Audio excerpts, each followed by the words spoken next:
अपने हाथों को उठाओ। जो कुछ आज मैं सुनूं, मैं 100 गुना फलों को लेके आऊं।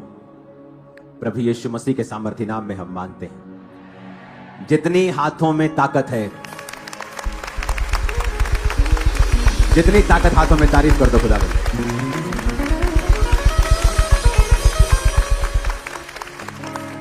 एक ऐसी पुस्तक के बारे में आज हम पढ़ेंगे, बाइबल का एक ऐसा अध्याय आज हम पढ़ेंगे जिसकी शुरुआत तो हुई है लेकिन अंत नहीं हुआ है। अपने पड़ोसी को बोलो, ऐसी पुस्तक आज हम पढ़ेंगे जिसकी शुरुआत तो हुई है लेकिन अंत नहीं हुआ है। मैं आपको देख रहा हूं कैमरा पे, आप पड़ोसी को बोल रहे हो कि नहीं बोल रहे हो? अपने पड़ोसी को बोलो, आज हम ऐसी पुस्तक पढ़ेंगे जिसकी शुरुआत तो हुई है लेकिन अंत नहीं हुआ है। आमीन। यीशु मसीह के पकड़वाए जाने के बाद जब उन्हें पेश किया गया तो राजा ने कहा कि अगर तू चाहे तो सारे इल्जाम तेरे यही कहने से झूठे साबित हो जाएंगे कि नहीं, ऐसा नहीं है, क्योंकि इनमें से एक भी चीज का प्रूफ नहीं है। पर जीसस क्राइस्ट ने कहा, बात ये नहीं है, मैं आया ही इसलिए हूं कि मैं मारा जाऊं, गाड़ा जाऊं और फिर अपनी मर्जी से अपना प्राण दूं और अपनी मर्जी से वापस लूं। और हमने फिर देखा, और ये बात सिर्फ बाइबल नहीं कहती, ये बात मिडिल ईस्ट की हिस्ट्री बुक्स में भी लिखा है, जो अन्य जातियों ने लिखी हैं, जो यहूदी नहीं थे, जो क्रिश्चियन नहीं थे, यहोवा पर विश्वास नहीं करते थे, उन पुस्तकों में भी प्रभु यीशु मसीह का जिक्र है। और वचन कहता है कि जब वो तीसरे दिन मुर्दों में से जी उठा, फिर वो अपने चेलों को दिखाई देता रहा। जब वो अपने चेलों को दिखाई देता रहा और फिर पहाड़ पर 40 दिन प्रचार करने के बाद उसने अपने चेलों को इकट्ठा किया और उन्हें बहुत इंपॉर्टेंट बातों को बताया। परमेश्वर ने कहा कि मैंने तुम्हें आज्ञा दी है कि यरूशलेम को ना छोड़ो, वरन पिता की प्रतिज्ञा के पूरी होने की बाट जो हो, जिसकी चर्चा तुम मुझसे सुन चुके हो। आज हम प्रेरितों के पुस्तकों की बहुत सारे अध्याय पढ़ेंगे, तो स्क्रीन पर कृपया जल्दी जल्दी दिखा दिया जाए। और आपको मालूम नहीं मैं कौन सी वर्स बोलूंगा, लेकिन आपकी जिम्मेवारी है उसे जल्दी दिखाना। प्रेरितों के काम 1 उसकी 4:3 से हम पढ़ेंगे। उसके दुख उठाने के बाद बहुत से पक्के प्रमाणों से वो अपने आप को उन्हें जीवित दिखाता रहा। कौन जीवित दिखाता रहा? प्रभु यीशु मसीह। उन्हें 40 दिन तक वो दिखाई देता रहा और परमेश्वर के राज्य की बातें करता रहा। और उनसे कहा, यरूशलेम को ना छोड़ना। फिर 5 आयत में लिखा, यूहन्ना ने तुम्हें पानी से बपतिस्मा दिया है, परंतु थोड़े दिनों के बाद तुम पवित्र आत्मा से बपतिस्मा पाओगे। फिर 8 आयत में लिखा, जब पवित्र आत्मा तुम पर आएगा तो तुम सामर्थ को पाओगे, और यरूशलेम और यहूदिया और सामरिया और पृथ्वी की छोर तक तुम मेरे गवाह होंगे। यह कहकर प्रभु यीशु मसीह उनके देखते देखते ऊपर उठा लिए गए और बादलों ने उनको उनकी आंखों से छुपा लिया। अब जीसस ने कहा, पवित्र आत्मा तुम पर आएगा और उसके बाद एक काम होगा कि तुम यरूशलेम, यहूदिया, सामरिया और पृथ्वी की छोर तक मेरे गवाह बन जाओगे। यह था मास्टर प्लान जीसस क्राइस्ट का। क्या मास्टर प्लान था? कि जब पवित्र आत्मा तुम पर उतरेगा तो तुम धरती की छोर तक मेरे गवाह हो जाओगे। फिर क्या हुआ? प्रेरितों के काम 2 अध्याय में जब आप पढ़ते हैं तो पवित्र आत्मा, जब वो 120 लोग प्रार्थना कर रहे थे तो उन पर उतरा। जब पवित्र आत्मा उन पर उतरा, सामर्थ उन पर उतरी, परमेश्वर का वचन पूरा हुआ। लोगों ने कहा, तुमने शराब पी रखी है, तो पतरस उठा और लोगों को प्रचार किया। जब लोगों को उसने प्रचार किया तो उसमें से बहुत से लोग बपतिस्मा लेकर उस मंडली में मिल जाते हैं। इसकी गूंज को हल्का सा कम करना। हजारों लोग उनमें मिल जाते हैं और हजारों लोग बपतिस्मा ले लेते हैं।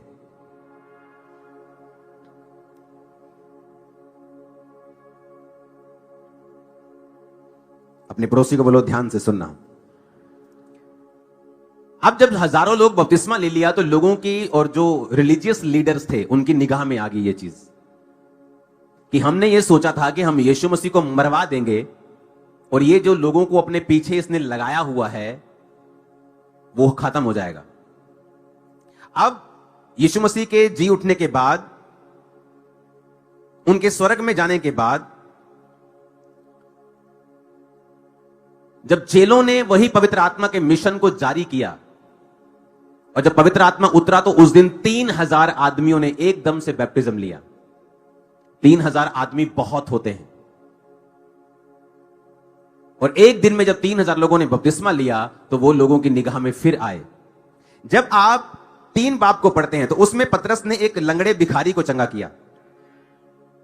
जब लंगड़ा भिखारी चंगा हुआ तो वचन कहता है कि उन्होंने फिर पतरस को और चेलों को पकड़कर धमकाया कि आज के बाद यीशु मसीह के नाम से कोई भी बातें तुम मत करना।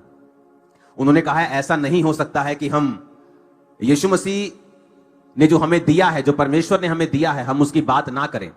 तो वचन कहता है कि उन्होंने प्रेरितों को धमकवाकर और पिटवाकर छोड़ दिया। छोड़ इसलिए दिया क्योंकि उनको पता था कि बहुत से लोग इनके साथ मिले हुए हैं तो हमारा विरोध होगा। तो लिखा उन्होंने उसे छोड़ दिया। तो वचन कहता है कि जब प्रेरित वापस आए तो उन्होंने आकर परमेश्वर से प्रार्थना की कि परमेश्वर उनकी धमकियां देख और अपने दासों को यह वरदान दे कि तेरा वचन हियाव के साथ सुना सकें, और चंगा करने के लिए तो अपने हाथ बढ़ा ताकि चिन्ह और चमत्कार परमेश्वर यीशु मसीह के नाम से किए जाएं। अब जब यह सारा कुछ हो रहा था तो वचन कहता है कि विरोधी उठे और उन्होंने कलीसियाओं को धमकाना शुरू किया। जब कलीसियाओं को धमकाया गया तो बाइबल कहती है स्तिफनुस नामक एक इवेंजलिस्ट का कत्ल कर दिया गया, जो खाना बनाने के लिए चुना गया था। पर वो उन 7 लोगों में से था जो पवित्र आत्मा से परिपूर्ण थे, जो खाने की ड्यूटी भी करते थे चर्च में, लेकिन जब प्रीच करते थे तो उनके द्वारा चिन्ह और चमत्कार भी होते थे। और वचन कहता है कि उसको जब मार दिया गया तो शाऊल उनके वध में सहमत था, और लोगों ने, गवाहों ने अपने कपड़े शाऊल के कदमों में रख दिए कि वो सहमत था, उसकी निगाह में सब कुछ हुआ था। अब जब आप अगली बापों को पढ़ते हैं, जब आप 6 बाप को 7 बाप को आपने पढ़ लिया तो स्तिफनुस उस समय खत्म हो गया। जब 8 बाप शुरू होता है तो वचन कहता है कि अब शाऊल जिसने एक व्यक्ति को मरवाया था, अब वो पूरी कलीसिया में फिरने लगा और पूरी कलीसिया को पकड़कर लोगों को घरों से बाहर निकालता था और उनको बांधता था और उनको जेल करवाता था। और वचन में लिखा है कलीसिया तितर बितर हुई।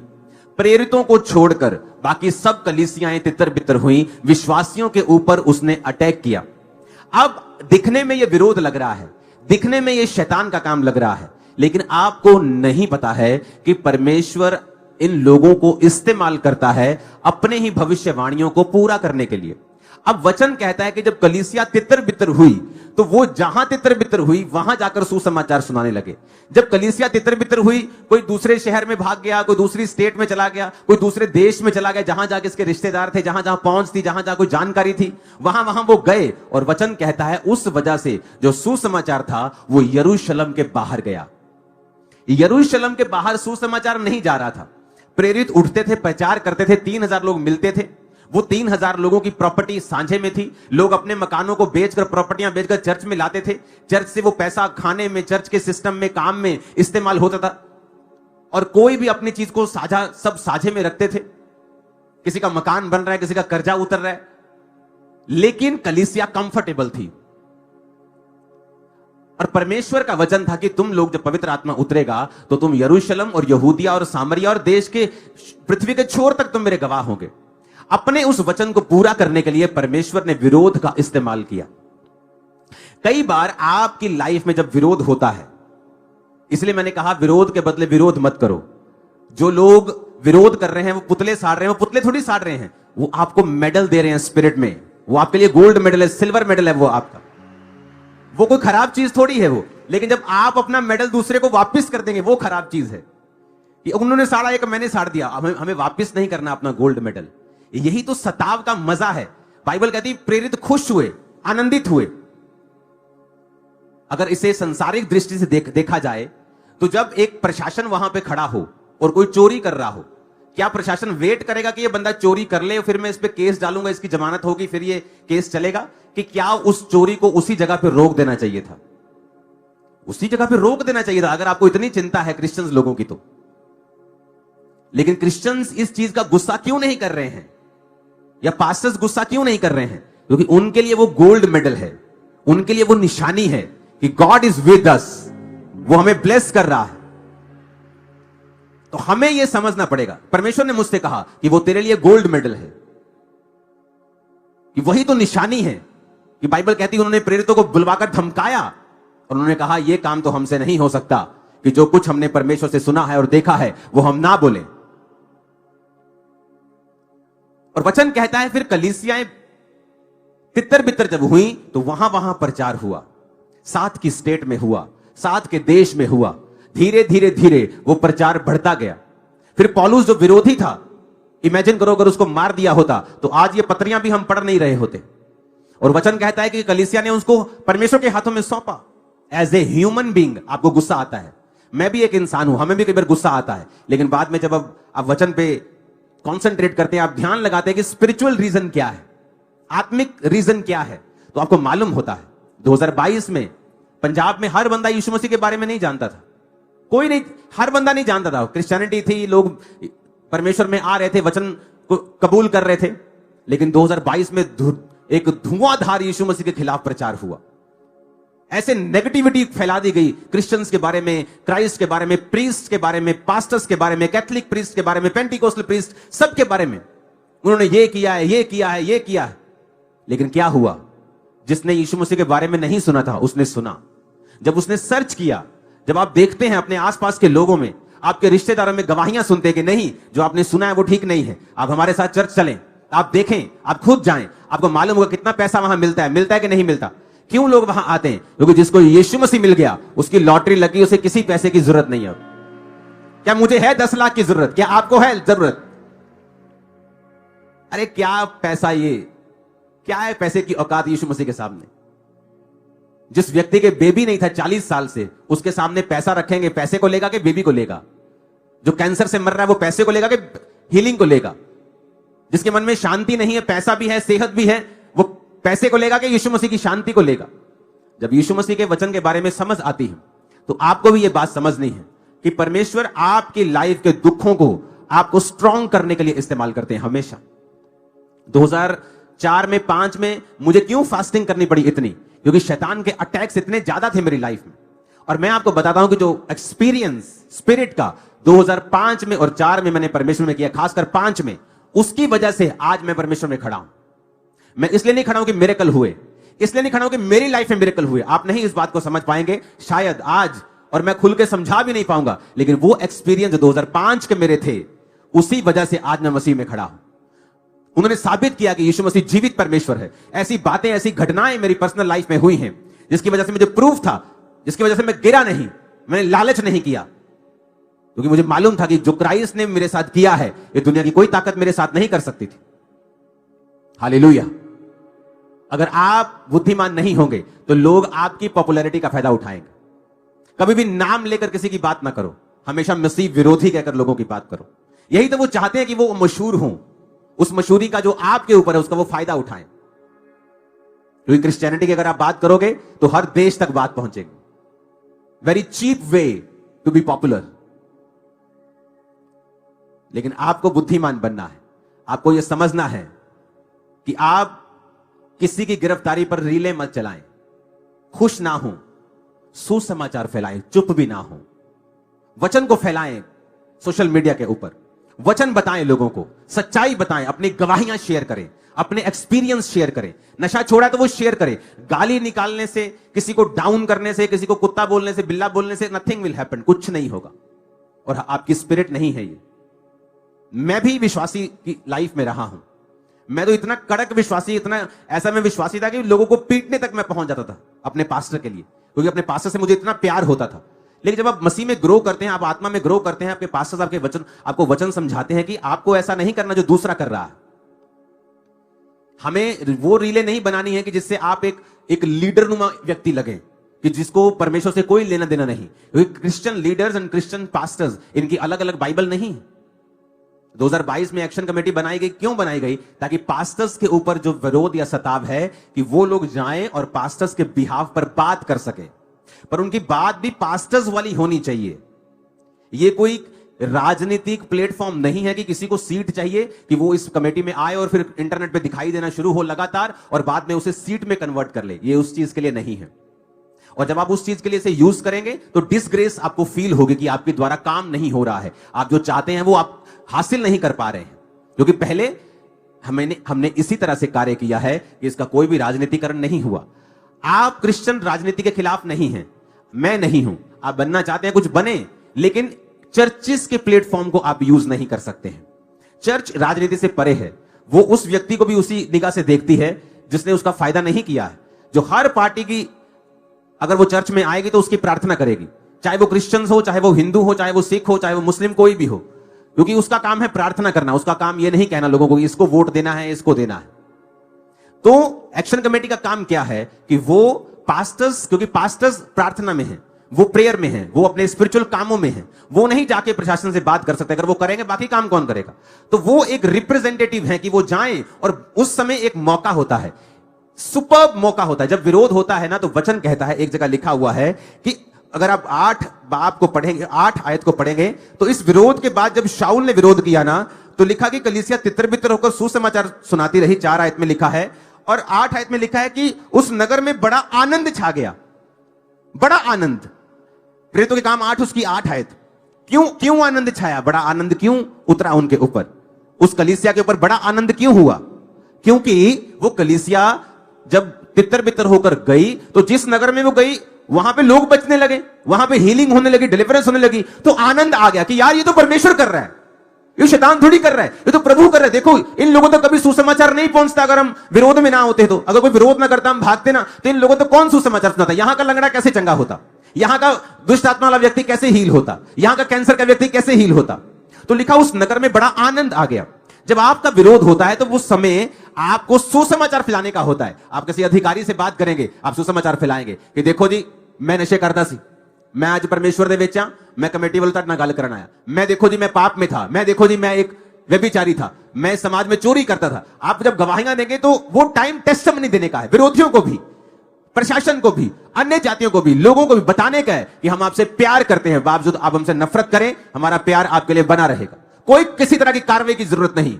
जब परमेश्वर करता है कार्रवाई, वो फिर जबरदस्त करता है, वो कर लेगा कार्रवाई। वो जिंदा है, मरा हुआ थोड़ी है हमारा खुदा, वो जिंदा है, वो करेगा, वो अपने हिसाब से करेगा, वो अपने हिसाब से करेगा और परफेक्ट करेगा। आप कुछ करेंगे, एक छोटा बच्चा किसी दुश्मन को थप्पड़ मार लेगा, एक दिन में थप्पड़ का असर खत्म हो जाएगा, कितनी लाश डाल लोगे।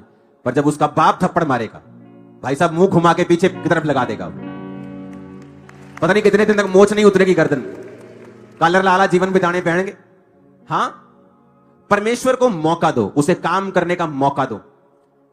हम अपनी ड्यूटीज में फेल ना हो। आपकी जो भी ड्यूटी है, आप पास्टर हैं, आपकी सोशल ड्यूटी लगी है, आपकी ड्यूटी है राइट टाइम के ऊपर जवाब देना, राइट टाइम के ऊपर लोगों के झूठ को काउंटर करना। कितने मेरी बात को समझ रहे हैं? आज दुनिया कैसी है आपको मालूम होना चाहिए। कोई बंदा किसी के कोई पाप कर बैठा और उसके अपने लोगों ने कहा ये हमारे धर्म का नहीं है, ये तो उस धर्म का है, ये हमारे धर्म का नहीं है। मैं सोच रहा था काश उस बंदे से बात करने का मौका मिले, क्योंकि वो है नहीं हमारी चर्च का, तो मैं उसको बताऊं कि देख, एक पापी की इस जगत में कोई हैसियत नहीं, और यीशु मसीह तेरे पाप माफ करने के लिए क्रूस पे चढ़ा है। मैं नहीं कहता अगर तेरे पाप माफ हो गए तो तेरी सजा खत्म हो जाएगी, क्योंकि कानून तेरे को अपने हिसाब से अब देखेगा, लेकिन आजा यीशु मसीह के पास, तेरे पाप तो माफ हो। दुनिया थोड़ी तेरी, अगर तेरी होती तो इस डाउन टाइम पर तुझे कभी भी धुतकारती नहीं। एक बच्चा जब गिर जाता है ना नाली में, उसकी मां कभी नहीं कहती ओए साडा थोड़ी है, ये लगवांडियां दा, क्योंकि उस बच्चे के अब गोबर लग गया मुंह पे, गंदगी लग गई है पैरों पे, हाथों पे, अब कौन साफ कर? लेकिन उसकी अपनी मां जो होती है वो फटाफट उठाती है। इसलिए तो मैं कहता हूं तुम्हारी असली मां यीशु मसीह है। वही कहता है बेटा आजा, कोई बात नहीं, जितना भारी गुनाह तूने किया है, अब कानून जो करेगा वो तो करेगा ही, लेकिन कम से कम तू नरक की आग से तो बच जाएगा, कम से कम बाकी का जीवन तेरा शांति में तो गुजर जाएगा। तेरे अंदर वो पीड़ा जो शैतान ने और पाप ने के कारण तुझे हुई है, क्योंकि जो पाप करता है वो भी अंदर से खुश नहीं होता, वो भी अंदर से कोई ऐसा नहीं है कि प्राउड फील करता है, वो भी अंदर से दुखी होता है, छलनी होता है, मरा हुआ होता है अंदर से, वो भी मुंह दिखाने काबिल नहीं होता।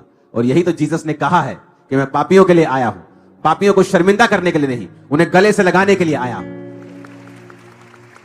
वो था तो नहीं इस चर्च का, पर मैं उसे इनविटेशन देता हूं कि खुदाबंद में आजा, तेरे पाप माफ हो गए, जगत जो तेरे साथ करेगा वो करेगा ही, पर परमेश्वर तुझे अनंत जीवन देगा, तेरे पाप माफ करेगा, और ताकि अगला जीवन जो तेरा हो वो दुखों से भरा हुआ ना हो। हालेलुया। काश लोगों को यह पता हो, काश लोगों को यह पता हो कि यीशु मसीह तो आए ही पापियों के लिए। आप उसके अपने हैं, तभी तो वो आपको धुतकारता नहीं है, वो आपको रिजेक्ट नहीं करता है। जब आप सुंदर होते हैं, स्मार्ट होते हैं, तो गवांडी भी पपियां लेंदे बच्चे ना, है ना, वो मेरा ओ कितना क्यूट है, कितना। जब वो गंदा होता है फिर वो कोई पपी नहीं लेता, फिर उसकी मां उसको साफ करती है। इसलिए मैंने कहा कि जीसस क्राइस्ट आपके पड़ोसी नहीं, वो आपकी मां है, और वो आपको साफ करेंगे। आप कितने भी बड़े भारी गुनाहों में क्यों ना हो, वो आपको क्लीन करेंगे। यही तो मसीह जिंदगी है। कलीसिया क्या है? उन लोगों का समूह जो पापी थे, जो व्यर्थ थे, जो तुच्छ थे, जो रिजेक्टेड थे, उनको परमेश्वर ने चुना है, और यह सुसमाचार देने के लिए चुना है। अगर तुम्हें समाज ने रिजेक्ट कर दिया क्योंकि तुमने कुछ गलत किया, अगर तुम्हें अपने लोगों ने रिजेक्ट कर दिया, तो जीसस क्राइस्ट के पास आओ।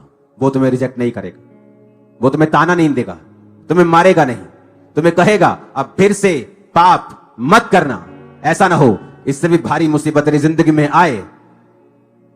पौलुस कहता सबसे बड़ा पापी मैं हूं कि मैंने जीसस की कलीसिया को सताया था। पतरस कैसा व्यक्ति था कि उसने कान काट दिया था, परमेश्वर का इनकार कर दिया था, फिर भी परमेश्वर उसके पास गया और कहा पतरस क्या तुम मुझसे प्यार करता है? उसको त्यागा नहीं, उसको छोड़ा नहीं।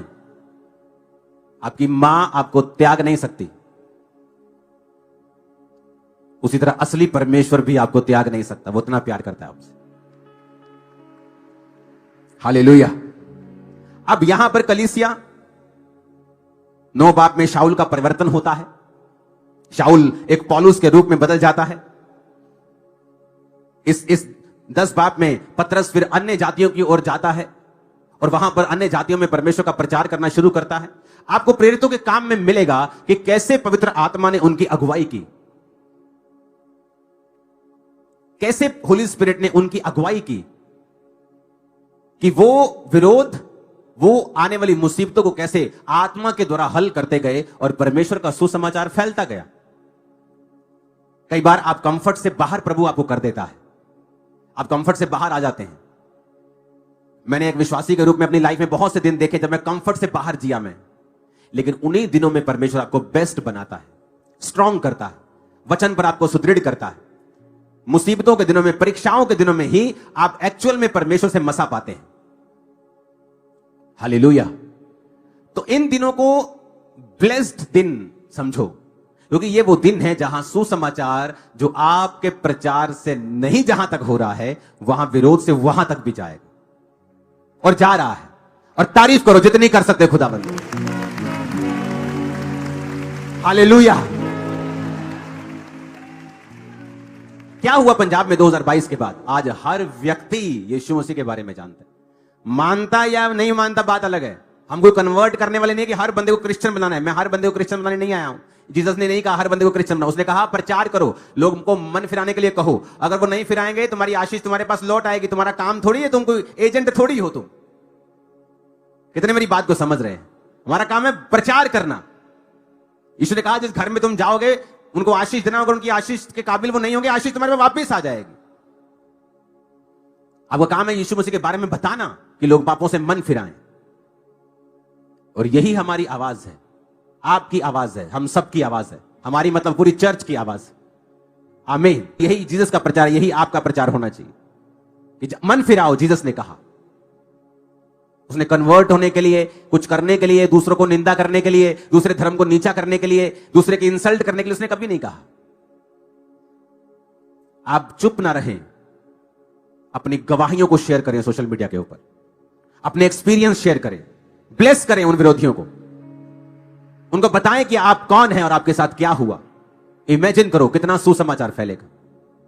अगर वो गाली दे रहे हैं, आप नीचे गाली दे रहे हैं, वो रील बना रहे हैं, आप भी एक गंदी सी रील बना रहे हैं, और आप मेरी फोटो लगा के आप गाने गुने डाल के रीलें बना रहे हैं, विरोधियों को ऐसा कर दिया, ये चीज सही, मुझे इरिटेशन होती है ऐसी रीलें देख, मेरा बेचैन, मैं इसलिए मैं देखता ही नहीं हूं फोन, बेचैन होता है मन जब आप देखते हैं कि विश्वासियों को पता नहीं है क्या करना। अब उनकी मिस्टेक नहीं है, वो उनका हार्ट अच्छा है, अगर मैं उनकी जगह होता 2005 तो मैं आपको बता सकता हूं मेरे पास्टर के लिए मैं क्या क्या करता रहा हूं, मतलब लोगों को गले पकड़ लेता था, मैं ऐसा एग्रेसिव था अपने पास्टर्स के लिए। लेकिन धीरे धीरे आप समझते हैं कि मुझे एक हायर काम के लिए परमेश्वर ने चुना है।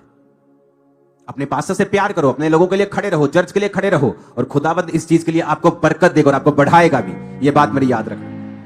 आप अपने लोगों के लिए खड़े होंगे जब आपको पता है कि आपकी चर्च वचन पे चलने वाली चर्च, आपकी चर्च तौबा का प्रचार करने वाली चर्च, आपकी चर्च हीलिंग बेचने वाली चर्च नहीं। मैंने लोगों को बताया, पिछले सालों में प्रचार किया कि अगर आपके पास हीलिंग का वरदान है, प्रोफेसी का वरदान है, आपके पास डिलीवरेंस का वरदान है, तो कृपया अपने कैरेक्टर को मजबूत कर लें, क्योंकि आने वाले दिनों में जो प्रभु मुझे दिखा रहा है, आप नजर नहीं आएंगे, आप गायब हो जाएंगे। लोगों ने बातें बनाई, बहुत कुछ कहा, लेकिन बाद में उन्हें समझ आने लगा कि मैं जो बोल रहा हूं ये मैं अपनी स्पिरिट से नहीं बोल रहा हूं, परमेश्वर की स्पिरिट से बोल रहा हूं, क्योंकि वैसा वैसा होता गया। आज कुछ लोग सोचते हैं कि हम आज जो लोग वो बोल रहे हैं, जो क्रिश्चियंस लोग कुछ नेगेटिव बोल रहे हैं, वही बातें उठाकर दूसरे लोग बोल रहे हैं, और उन्हें लगता है कि वो बच जाएंगे, क्योंकि उनकी लाइफ में भी ऐसी गड़बड़ियां होंगी जिनको वो हैंडल नहीं कर पाएंगे फ्यूचर में। मैं आपको बता रहा हूं क्रिश्चियन लोगों की, पास्टर्स की लाइफ में, क्योंकि जो वो बोल रहे हैं वो एक दिन जबरदस्त तरह से काटने वाले हैं। इसीलिए मैं किसी के खिलाफ, किसी मिनिस्ट्री के खिलाफ कभी भी योजनाएं नहीं बनाता हूं, क्योंकि मुझे पता है जो मैं दूसरे के खिलाफ कर रहा हूं एक दिन मुझे काटना पड़ेगा। इसलिए आपने हमेशा देखा होगा कि लाख आए लाख गए, हम खड़े के खड़े हैं, और ऐसे ही होगा इन जीसस ने। कभी कोई हिला नहीं सकता आपको, आपके अपने पाप के अलावा, आपकी अपनी मिस्टेक के अलावा आपको कोई हिला नहीं सकता। आप जीसस का काम करेंगे, लोग बोलेंगे, उन्हें साबित करने दें। कोई आपको बोलता है आप धर्म बरतें, साबित करने दो। कोई बोलता है आपने 25 लाख दे, साबित करने दो। वो थक जाएंगे और साबित नहीं कर पाएंगे, क्योंकि सच्चाई को किसी डिफेंडर की जरूरत नहीं। सच्चाई अपने आप में बहुत है, अकेली काफी। और वचन कहता है झूठ पल भर का होगा और सच्चाई सदा बनी रहेगी। सच्चाई हमेशा बनी रहेगी।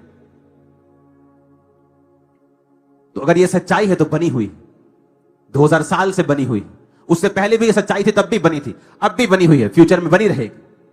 आज सरकारें कबूल कर रही हैं परमेश्वर के नाम को शरिया, देश कबूल कर रहे हैं, वापिस आ रहे हैं। यूरोप के बहुत से लोग क्रिश्चियनिटी में, गूढ़ी क्रिश्चियनिटी में वापिस आ रहे हैं।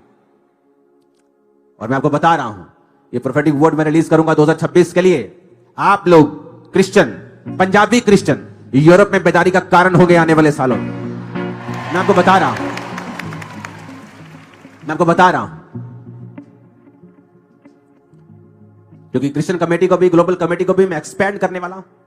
इंटरनेशनली बहुत से एमपीज, बहुत सी सरकारें, बहुत से इंटरनेशनल जो मंत्री हैं रिसेंट सरकारों में, उनको साथ लेकर क्रिश्चियनिटी की आवाज को ग्लोबली हर देश के पीएम तक, हर देश की सरकारों तक पहुंचाया जाएगा। ये खुदाबंद और बताया जाएगा कि ये पंजाबी क्रिश्चियंस आपके फंड के पीछे नहीं है। ये पंजाबी क्रिश्चियंस सिर्फ जीसस क्राइस्ट के वचन को दे रहे हैं। मैं आपको बता रहा हूं, आप लोग यूरोप में बेदारी का कारण बनने वाले हैं। पौलुस की हिस्ट्री में वो वहां का हीरो है जिसने फैलाया, बेदारी फैलती गई, हर गली में चर्च, हर नुक्कड़ पे चर्च। फिर लोग नाम के क्रिश्चियन रह गए, आत्मा में थोड़े ठंडे हो गए। अब दोबारा से आपने आत्मा में गर्म करने वाले हो जाओगे।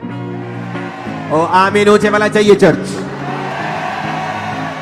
तो अगर आप पंजाबी देखो, वो हर जगह मौजूद है। बॉलीवुड में हर बड़ा आदमी पंजाबी, हर बड़ा प्रोड्यूसर पंजाबी, फौज में पंजाबी, इनकम टैक्स देने में पंजाबी, बिजनेसमैन पंजाबी है, चैरिटी में पंजाबी है, बेदारी में भी खुदाबंद ने पंजाबियों को चुना है। आप देखना फ्यूचर में क्या होता। ਤੁਹਾਡੀਆਂ ਗੱਲਾਂ ਹੋਣਗੀਆਂ ਹੁਣ ਇੰਟਰਨੈਸ਼ਨਲੀ, ਤੁਸੀਂ ਇਸਤੇਮਾਲ ਕੀਤੇ ਜਾਓਗੇ ਪਰਮੇਸ਼ਵਰ ਦੇ ਦੁਆਰਾ, ਉਹਦੀ ਰੂਹ ਦੇ ਨਾਲ। ਆਮੀਨ ਉੱਚਾ ਚਾਹੀਦਾ ਚਰਚ। ਹਾਲੇਲੂਇਆ। ਔਰ ਸ਼ੈਤਾਨ ਜਿਹੜਾ ਉਹ ਜਾਣਦਾ ਇਸ ਗੱਲ ਨੂੰ, ਇਸੇ ਲਈ ਉਹ ਪੰਜਾਬੀਆਂ ਨੂੰ ਫੜਨ ਦੀ ਕੋਸ਼ਿਸ਼ ਕਰ ਰਿਹਾ। ਇੱਥੇ ਨਹੀਂ ਸ਼ੈਤਾਨਾ ਤੇਰਾ ਜ਼ੋਰ ਚੱਲਣਾ, ਇੱਥੇ नहीं चलना। आमीन। और कलीसिया ਨੂੰ भी ਇਹ ਗੱਲ, कलीसिया को भी ये बात समझनी। मैनू हिंदी च ही कहना पैंदा क्योंकि फिर दूजियां स्टेटां वाले बेचारे सोचते कि की कह रहे पास। आप समझ रहे मेरी बात? आपको भी ये बात समझनी है कि आपको एक बड़े मकसद के लिए परमेश्वर ने चुना है। एक बिगर एक मिशन है हमारा, खुदाबंद के नाम को लेके जाना। कि जीसस कन्वर्जन करने नहीं आए, हम आपके धर्म को नीचा करने नहीं आए। हमारा मकसद स्पिरिचुअल है। इसलिए मैंने कहा कि आप इस चर्च को पॉलिटिकल ग्राउंड के रूप में या एक सीढ़ी के रूप में इस्तेमाल मत करें। आपको कुछ पॉलिटिकली करना है, आप इन कमेटियों और चर्च के आउटसाइड रह के करें। चर्च आपके लिए प्रेयर करेगी, वो आपका साथ देगी जैसे वो बाकियों का साथ देती है, क्योंकि आपका मकसद इस संसारिक राज को लेके आना नहीं, क्रिश्चियन गवर्नमेंट लेके आना नहीं है। इतना छोटा मकसद यीशु मसीह का हो सकता है क्या? क्या आप उसको छोटा करना चाहते हैं परमेश्वर को? आप करें जो करना चाहते हैं, प्रभु आपके संग होंगे। लेकिन यह बात याद रखें कि मिनिस्ट्रीज को, पास्टर्स को प्रोटेक्ट करना, उनके लिए बात, प्रोटेक्ट तो खुदा करता है, उनके लिए जाना और बात करना यह आपका काम है सिर्फ कमेटी का। कि आप जाएं प्रशासन में बात करें, वहां पे गवाही दें। आप जाएं दूसरों से बात करें, वहां पे गवाही दें। हर जगह गवाही दें। सुसमाचार को फैलाने का मौका है अभी आपके पास। जितना फैला सकते हो फैला दो खुदावंद के